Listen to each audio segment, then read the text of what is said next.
Hello, it's Lord Slar here, and today I'm here to talk about the problems I see in the portrayal of the Time Lords throughout the various eras of Doctor Who. Who the Time Lords are and what they're portrayed like is fundamentally important for the show, as it explains the Doctor as a character and why he travels. This means that when the Time Lords are portrayed poorly, or not in the way that was originally intended, the character of the Doctor suffers, as well as the mystique which should ideally surround the universe the show takes place in. Bear in mind I'm only commenting on TV appearances here, as I've only heard/read scant amounts of expanded universe Gallifrey stories and lore, so they won't be factored into this analysis. The Time Lords first appeared in 1969's The War Games, when they exiled the Doctor to Earth and forced him to regenerate, due to his breaking of the first law of time, non-intervention in the affairs of other species. It could be argued that perhaps introducing the Time Lords in the first place was a mistake, as it permanently took away the mystery of the show, which is present in the very title, Doctor Who. However, I personally think that this was a good thing, as it was always a question that needed to be answered, and here enough mystique is retained to still make the question of who the Doctor and his people are an enigmatic one. In the story, the Time Lords are portrayed as aloof observers of the universe, with a society so advanced and beyond our comprehension they have almost unlimited power, yet do nothing with it. The Time Lords feel very alien in this way, and it makes me believe that their society is exponentially in excess of our own, and that explains why the Doctor is such an amazing man on all of his travels. Even though he was very low achieving at the Time Lord Academy and pretty average for a member of his race, to the rest of the universe he's something a bit special, just because the Doctor comes from such an elite level. The great power the Time Lords have that goes unused perfectly explains why the Doctor wanted to leave, as he is much more of a free spirit than the rest of the Time Lords that we see. The way the Time Lord seems so shocked by his remarks in his trial makes sense in this context too. When the Doctor first left Gallifrey he was still quite stoic, even uncaring at times with a great reluctance to interfere. There was always a sense that the conflicts within some of Doctor Who's early stories were beneath the Doctor. However, his exposure to humans like Ian, Barbara and Vicky, as well as his experiences with creatures like the Daleks, led him to soften and change his views not only on intervention, but of other species who he previously considered inferior. In this sense, the Time Lords see the Doctor as corrupted by outside influences, which would explain why they decided to exile him to Earth, the place that influenced his radically different mentality the most.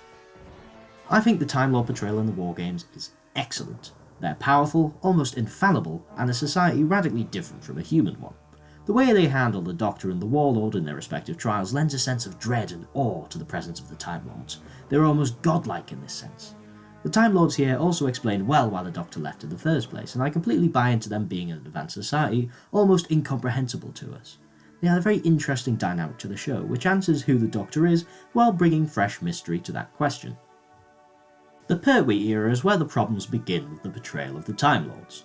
The third Doctor throughout his era, despite being exiled to Earth by the Time Lords, is occasionally sent on an off-world mission by them so that they can get involved where necessary without actually having to interfere themselves. This can work in the right context. For example, the Master's scheme of using the Xurian Doomsday weapon in Colony in Space has universal implications, so the Time Lord involvement makes sense and adds to their mysteriousness by showing they are willing to have a presence when absolutely necessary. Genesis of the Daleks is another great example of this. However, in The Mutants, the Doctor is sent to give a message to a leader of a planetary independence movement. This really strikes me as odd and out of character for the Time Lords up to this point, as this is a very small-scale conflict which they wouldn't really consider being even close to worthy of their involvement. The portrayal in The Three Doctors, however, is one I find conflicting in terms of whether it was a positive or negative for the Time Lords. On the one hand, establishing a figure like Omega raises lots of questions about the Time Lords' past, which is good for creating more mystery. On the other hand, revealing how the Time Lords got their power through stellar engineering does perhaps remove yet another layer of mystique, which would have been better off being left there. Secondly, the Time Lords are shown to be weak for the first time. They are pretty much powerless against Omega until the Doctor gets them out of it, which pretty much cripples the awe that they previously had commanded. Still, it's not an awful portrayal, but this was only the start of the problems. Don't get me wrong here, I absolutely love the Deadly Assassin, but the way it handled the Time Lords was an appalling misstep which really led to the Time Lords' fall from grace.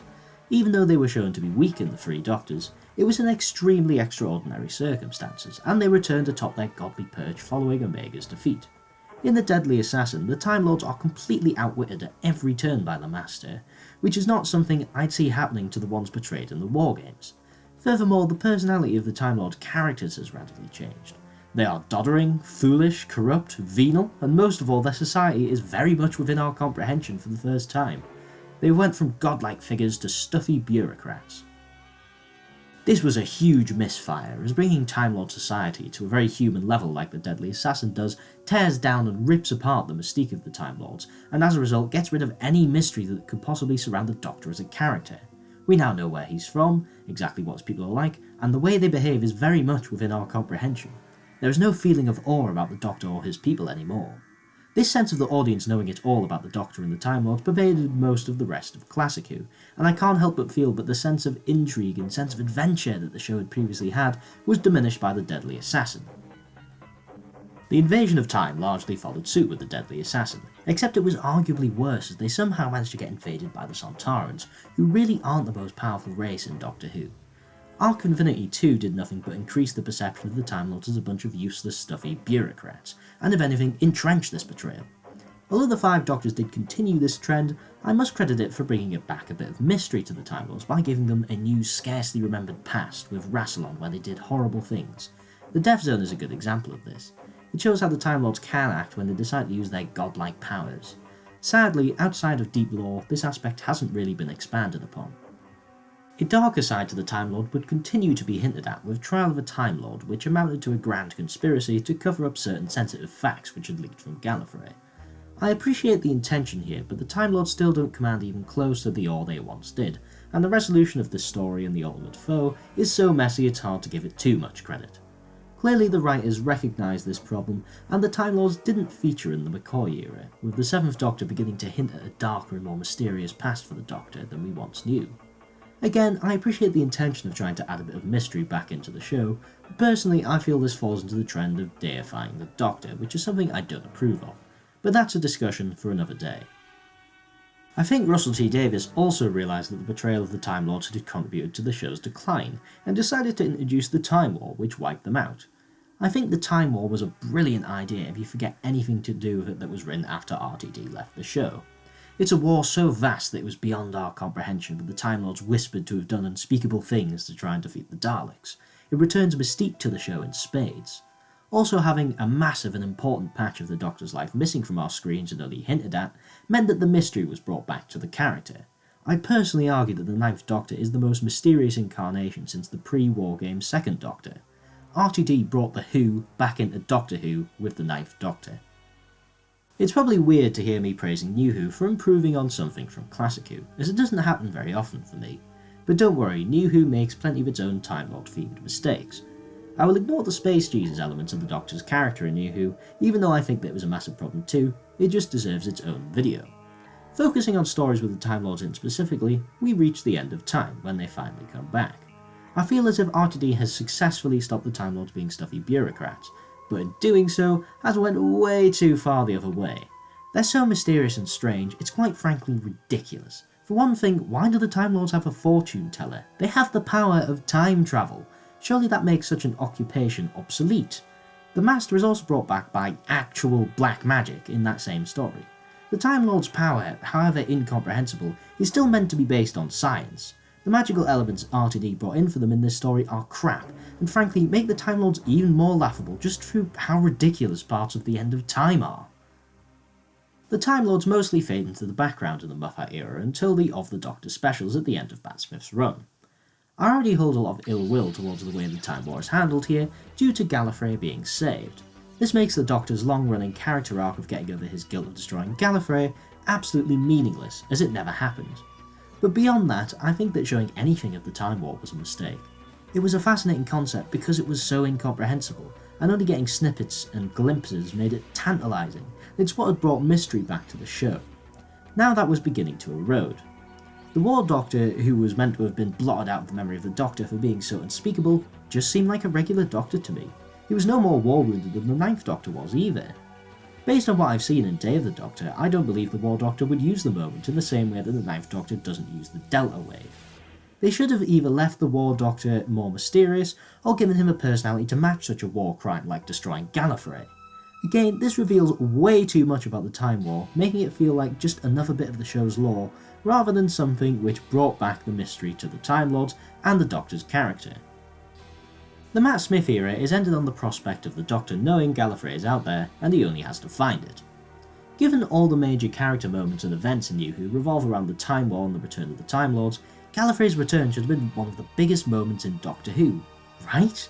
Well, wrong apparently, as its big return in Hell Bent only lasts about 10 minutes before the story becomes all about Clara. The damage done to the Time Lord's portrayal here is almost irreparable.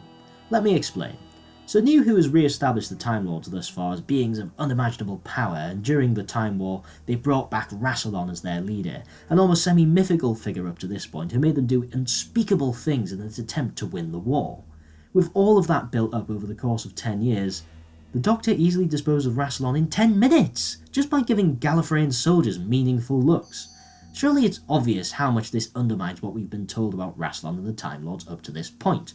The idea that the Doctor can just turn up and overthrow the most powerful regime in the universe is ridiculous, and not something that is at all believable. Here we are, back again with the Time Lords appearing weak with all the mystery they had brought to the show sucked out of them. But of course, insult needed to be added to injury, which came in the form of Series 12's arc in the Chibnall era. In Series 11, Chibnall had made a point of making the show less tethered to prior lore, which was a move I respected and probably would have worked if the writing was better. However, in Series 12 he reversed this policy, basing the whole series around a new mysterious past for the Doctor. That's getting a bit fucking old at this point, isn't it? I will save an analysis of the Timeless Children revelation for another video just because there's so much to talk about there. However, there is one specific point in this arc which I consider the final death nail in the coffin of the Time Lords ever being taken seriously ever again. In Spyfall Part 2, the Master just casually announces that he's destroyed all of Gallifrey. The biggest ever Dalek army with time travel technology couldn't destroy Gallifrey, yet we're supposed to believe the Master could do it all by himself? They never explain how on earth he managed to do such a thing, which is surely a question that needs to be answered, as the Time Lords are apparently the most powerful beings in the universe. His reason isn't even that good. He was just a bit peeved that the Doctor was foundational to Time Lord society and it was kept hidden. I really don't think that's enough of a reason for the Master to commit genocide on the Time Lords, considering how much of an effort such a feat would take. Hell, it should be impossible.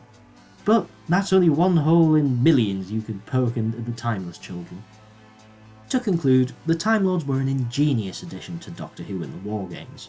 They allowed us to know a little more about the Doctor while still keeping the show's mystique, which made it special. However, other writers really struggled to understand how to write the Time Lords, and slowly they went from almost godlike figures beyond our comprehension to just another alien race in Doctor Who that have human characteristics. RTD did a good job at reviving the mystery that made the show interesting in the first place, but took it way too far by the end of his era, entering the realms of fantasy.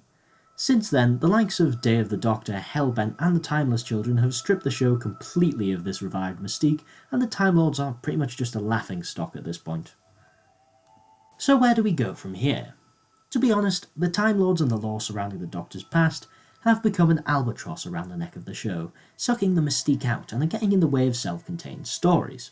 In my opinion, something needs to be done to distance the show from these ham-fisted lore additions that have happened over the years, with some new way of adding mystique to the show that can be left a little more vague.